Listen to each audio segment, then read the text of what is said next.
wisest man I ever met in my entire life was my dad. Now, my dad only had a 7th grade education. He had to drop out of school. Him and his brothers and sisters, some of his sisters, had to pick cotton on a plantation to be able to get enough money for the family.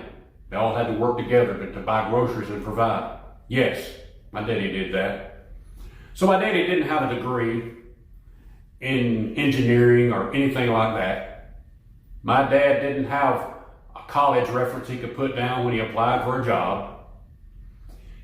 If technology would have been available like it is now to my dad, I doubt if my dad could have figured out a smartphone.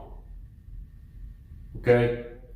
So he wasn't educated as far as by the world's standards, but he was the wisest man that I ever met in my entire life. And I have met a lot of people, okay?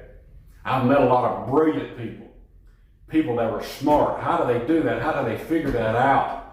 I've been around some very brilliant minds in this life.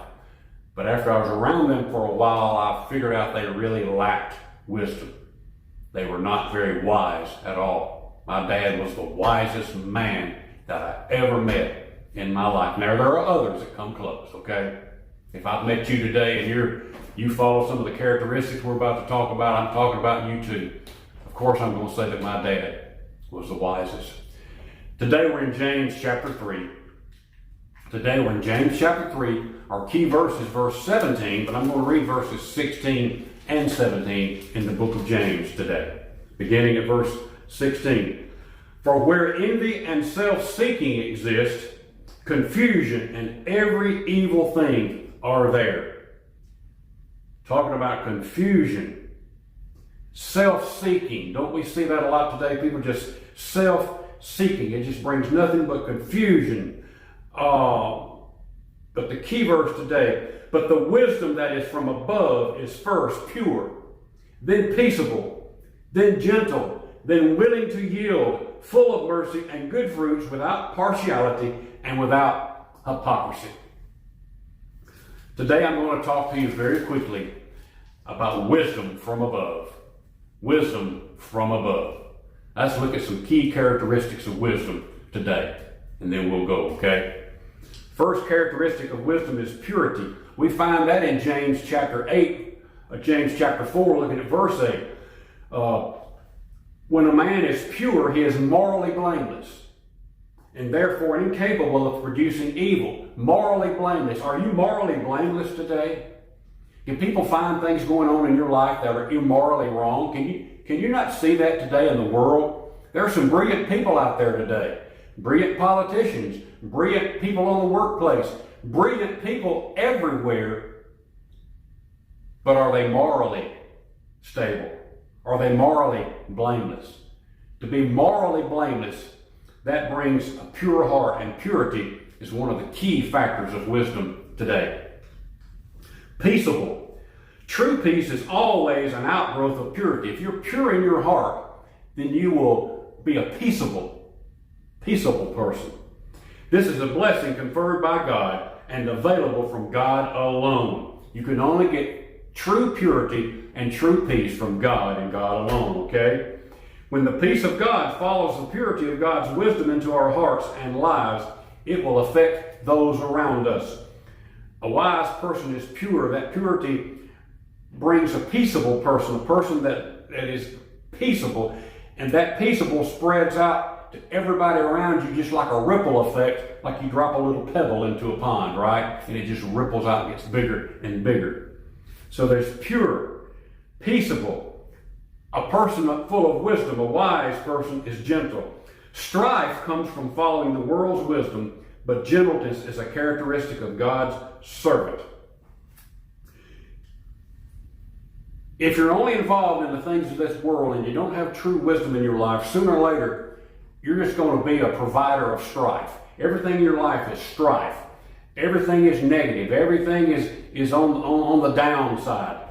But you have that love of God in your heart and that purity and that peace in your heart, then it makes you become a gentle person. I've seen my dad just get dog cussed. Now, I've worked around people just cuss.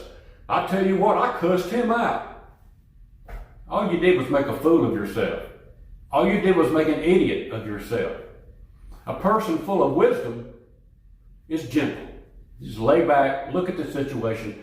I've seen my dad get totally cussed out because somebody didn't like a piece of furniture that he refinished. And this is only one time. My dad had a good reputation and people would always come back and by word of mouth, they would tell others. But this is a man. The woman loved it, but the man didn't like it. He dog cussed my daddy.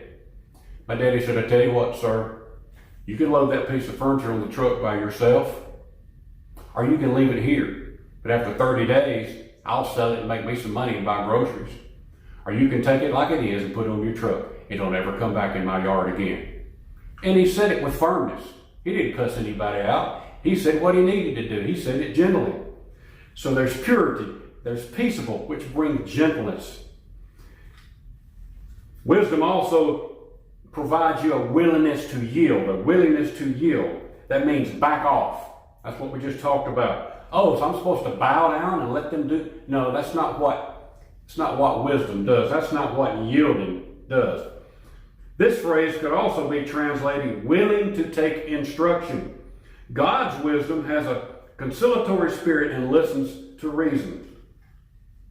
Being a shop foreman in a construction all the time, there's a tendency to think that I know it all. I didn't know it all. Sometimes they would hire somebody and they would give their opinion. I would stand back and listen. In my mind, I'm thinking, this guy don't know anything. But then he would say something and I'd say, wow, I never thought of that. It's willing to step back, yielding, step back and just listen. You could be wrong, okay? You could be wrong. Willingness just to listen to somebody, let them have their say, and they may have something good to say that you didn't know. Instead of voicing your opinion and thinking you're always right.